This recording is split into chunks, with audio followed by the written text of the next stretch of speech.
Kori Rashon, and I'm on the line with Zoe Flowers of Soul Requirements. How are you doing, Zoe?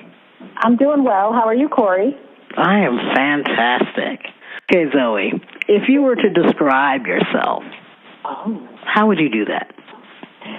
If I had to describe myself, I would definitely describe myself as a person that had many interests, as a, human being, right? Being in the process of living. I am an artist. I am a healer. I'm a person that does healing work. And I am a person that works on social change and works toward the greater good of other people. But I think, the person who I am, what I am at my core, is an artist. So, I work at a couple of different organizations. One organization is the Women of Color Network, and the Women of Color Network is a grassroots organization that works to foster the leadership of women of color who are working in the domestic and sexual violence field. We also have specific projects and programs that work to ensure the safety and security of survivors of color. So that's sort of one facet of the work that I do. And I've been working with Joyful Heart now for, I guess this is the third year. I worked for them, like I said, for a year, full-time, and I've been consulting with them for the past 2 years. So, and the reason why I kind of wanted to start with the social change, because me knowing you a little bit, I say that with an LOL at the end, it seems like you have a core element, one, of this healer. So I'm going to ask you about your arts. What type of art do you perform, create, or work within? Sure. So I am a poet. I'm actually working on my first poetry book now called Directions for the Brave, God, Sex, War, and the Girl. I am a playwright. I currently have a play that's out called From Ashes to Angel's Dust, A Journey Through Womanhood, and I'm working on another play about race. In the process of writing that with a co-writer right now. And I also paint a little bit and have dabbled in writing my first song, again with a co-writer. So I kind of dabble in everything. I also act. So it seems like your theme is working with women and healing women. Would I be correct in saying that? Well, not intentionally. I think that's just who shows up for the healing. I will work with, and I don't have a preference.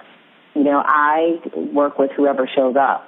It just so happens that the folks that but that's not just so happens. I mean, it's because statistically women are the ones that are suffering domestic and sexual violence at higher rates and at more sort of serious rates than men. So that's who I tend to see more. But I never set out to say I only want to work with women. I've never actually said that. In fact, in my prevention work, with my domestic violence work, I worked on primary prevention for many years, and primary prevention is all about engaging men in the work to end domestic violence. So I work very closely with organizations like A Call to Men, who their work is all about expanding issues of masculinity and really, working with men to get into the domestic violence movement. You're into Reiki, I do know. But what other elements of healing do you work in, for lack of a better way of saying that or asking that question? Sure. So, I separate healer, artist, consultant, but really the healing is woven through everything I do. My art is dedicated to healing. Obviously, my professional work is dedicated to healing.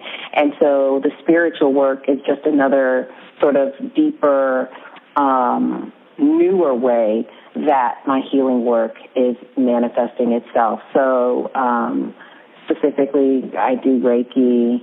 I do tarot and tarot card and intuitive readings for people.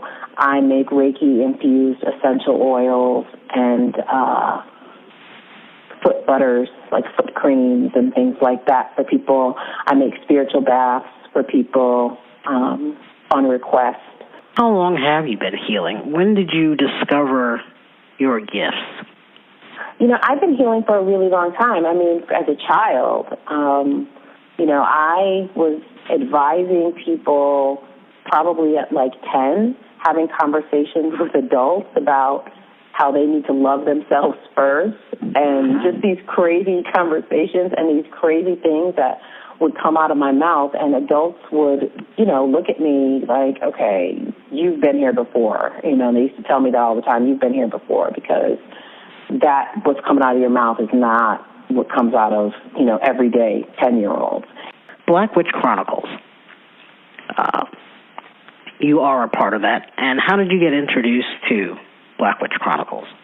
Yeah, so, it's really funny. I got introduced to Black Witch Chronicles through Dr. G. She and I met just last year, which is crazy to me. And we just met in January, and it feels like we've known each other forever. But Dr. G invited me to be on a show last September, I believe it was. She asked me to be a guest on the show, and so I was a guest on the show, and then I read a poem at the end of the show, and then Keisha, one of the other Black witches, was like, I think you need to be on the show from now on. You want to be on the show? Oh, wow. And I was like, sure, I don't know what's really involved, but okay, I guess. So that's how it happened. Like, I started out as a guest and wound up being a witch. When you were introduced, like, what were your thoughts? Did you see the show prior to at all? No, absolutely no. G was just like, we have this show, we talk a lot of mess, we have fun, we talk spiritual stuff too, we laugh, we curse, and I was like, oh, that sounds like my kind of show, okay. And she was like, she was like, we talk politics, we talk spirituality, and we just say what we feel. And that's why I never researched it or anything. I just was like, okay, fine, I'll do it. And that was that. That was that. Where would you like to see it go, Black Witch Chronicles? Like, your vision of your role and the overall mission or vision, I guess would be the better word, for Black Witch Chronicles. Yeah. Well, we're just such a talented group of women, if I would say so myself. I would definitely like to see more shows, whether it's at some point we have our own show. I definitely see us writing a book together, writing a CD or making a CD. Those are, for me, those are my main things that I would like to see. I know the other witches are interested in touring and doing those kind of things, and I'm happy to do that as well. But I think for me, the TV show, or it probably won't even be TV, maybe it'll be a web series. I don't know what it's going to be, but just our reach growing more. Mm-hmm. People are already, emailing us, asking us for guidance. I would love for that to continue. And for us to just, continue to spread the message of healing and of taking care of ourselves as women of color and of loving ourselves and having fun and, just for us to really have a broad reach. Where can people find Zoe Flowers? So you can find me so many places. You can find me on my new website, which is soulrequirements.org. You can find me on Instagram. I am Zoe Flowers. You can find me on Twitter, Divine by Design. You can find me on Facebook through Soul Requirements. Is that it? Oh, and I'm on LinkedIn under Zoe F. So I'm all over the internet. All right. Well, we want to thank you.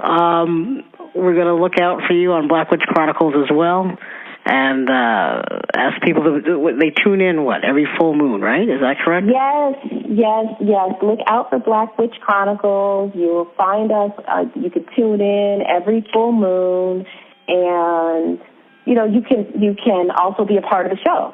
So you can, as the show is happening, you can email us and we'll answer your questions. So, yes, please follow our Facebook page. We also have a Twitter page. So check us out. Sounds good. I thank you. Thank you, Kori. Thank you so much. You're welcome.